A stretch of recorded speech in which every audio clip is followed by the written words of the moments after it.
Hey everyone, and welcome to our super middleweight sport bike shootout, where we've got the Ducati 899 Panigale, Suzuki GSXR 750, and the MV Agusta F3 800. Today we're going to go on the street romp around. Kevin, why don't you give us a little bit on the Ducati? Yeah, it's brand new for this year. 899 Panigale, junior brother to the 1199 Panigale. And it's got the biggest engine of the bunch and lots of electronics that actually I think we were fine with. They actually work. We kind of like these electronics. Good LCD dash and quite a bit cheaper than its big brother Panigale. And Tom, you got the MV over there. Tell us more about that. Well, Troy, also a brand new model for this year from MV Agusta, the F3 800. We have tested its naked brother, the Brutale, but this is the full-fared version. And, you know, not to tip this shootout in any favor, you know, of one bike or another, but what we can say right out of the gate is something we have been unable to say so far about MV Agusta is they finally have an electronics package that works well. And I'm talking about the throttle and the fueling issues. You know, we're out on the track, this thing is pulling hard, it's going through the range, it's not, you know, giving us a lot of sputter.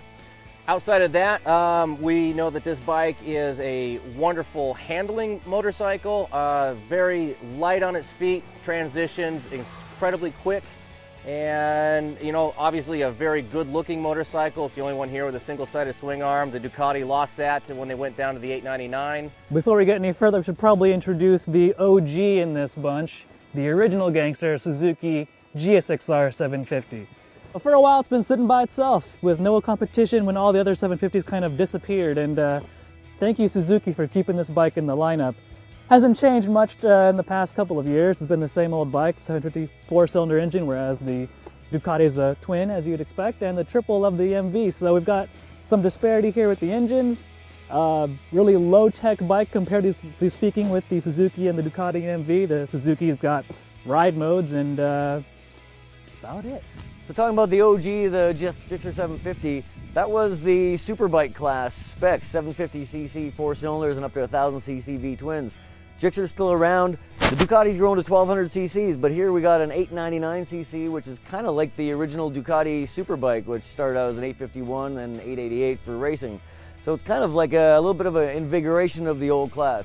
While the leader bikes have gotten faster and heavier and more expensive, here's something that's kind of in between the 600s and the big bikes. And it's something I think we found at the track yesterday. We've ridden at Chuckwalla many times on various size motorcycles, you know, from leader bikes to 600s. And man, what a nice in-between factor these guys are. I mean, fast enough to keep things exciting, but not, you know, leader bike size where you're just throwing your brains to the back of your head and worrying about your braking marker and stuff like that. I mean, you know, these are a thrill to ride. They're faster than the 600s, you know, they keep things exciting, but again, it's not overwhelming, and I think we all had a really good time yesterday. For a racetrack setting for track day, guys, any of these three would be really fun bikes.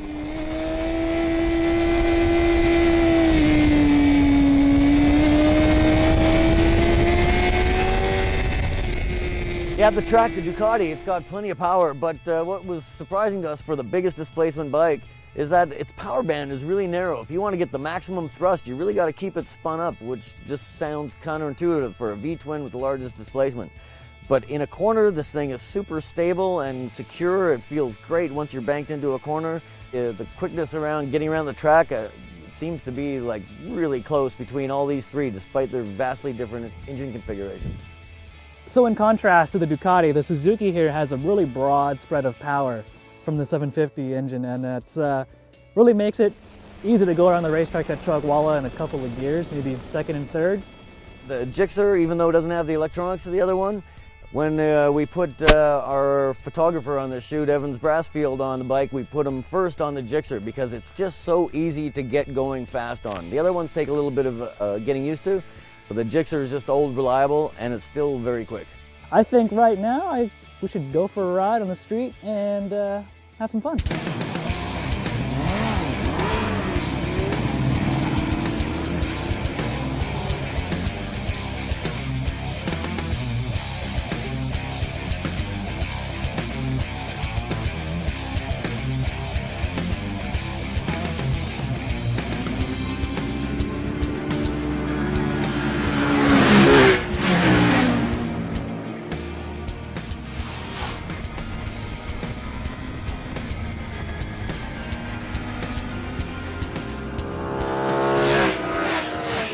right, these bikes are sort of in the same class, but they're so different. A V-twin, a 4-cylinder, 3-cylinder, different levels of electronics. The GSXR 12,500, it's by far the least amount of money of this group, and it's amazing how competitive it is against these higher-end Italian bikes on either side. On the racetrack, very competent. I don't know if it was the fastest bike around the track, but it was maybe the easiest one to ride quickly before you get to the finer levels of speed. On the street, got a pretty comfy seat, decent riding position. You have adjustable foot pegs, can change up the riding position for your legs. And it's just a really competent tool. It's a really good bike, but in terms of how cool it makes you feel, I think the Italians have an edge. Tom, how about that MV? You were liking that today. Yeah, Kev, I mean, some of my complaints of the motorcycle on the track, you know, it's nervousness, it's a little bit, you know, wild front end, and they sort of fall by the wayside when you're riding on the street. You're not riding it as aggressively, and a lot of those antics then become fun, right? I mean, you're just accelerating, the front wheels coming up, you know, it's got a little bit shorter gearing, so it gives you that rush of acceleration. Well, I was going to say that the electronics packages that these two have, and then when it comes down to it, you know, I wasn't real happy with the Ducati's engine braking, whereas I preferred the engine braking on here. But again, with the slipper clutch, I mean, for the Suzuki, it has that. You can ride really fast, smack some downshifts. The only problem is when it gets into traction control, right? You've got to be a little bit more, you know, easy on the throttle, a little bit more experienced, because, you know, whereas we were coming out of some of the turns yesterday, you know, you can just get it on pretty much with the throttle, especially on the Ducati. The Suzuki, there's a couple of times that rear end starts slipping out and you're like, oh yeah, you know, I don't have that technology on this bike. So, you know, the MV has a beat in that regard, but for a lot more money. So I like a bike that's more stable with no antics and no surprises. I mean, I had fun riding the MV on the street. It's a lot of fun. But same thing at the track, it just gets me tired faster.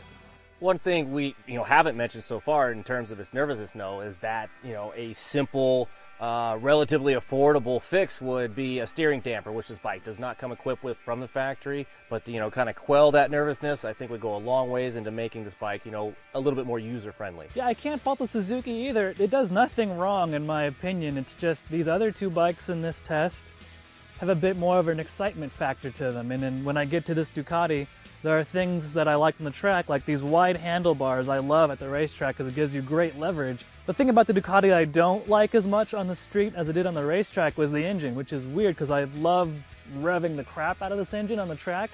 But on the street, you really have to rev it out. And that's not exactly the most convenient thing to do when you're riding on the street.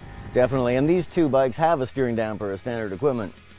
And speaking of equipment, they all should be noted too, the Ducati has anti-lock brakes as part of the package, whereas you cannot get them on the Gixxer, and got a few more months to wait before you can get it on the MV. So yeah, the MV, definitely a really fun bike, but in terms of a street bike usability, not as good a view out the mirrors as these other bikes, and it's got the hardest seat too.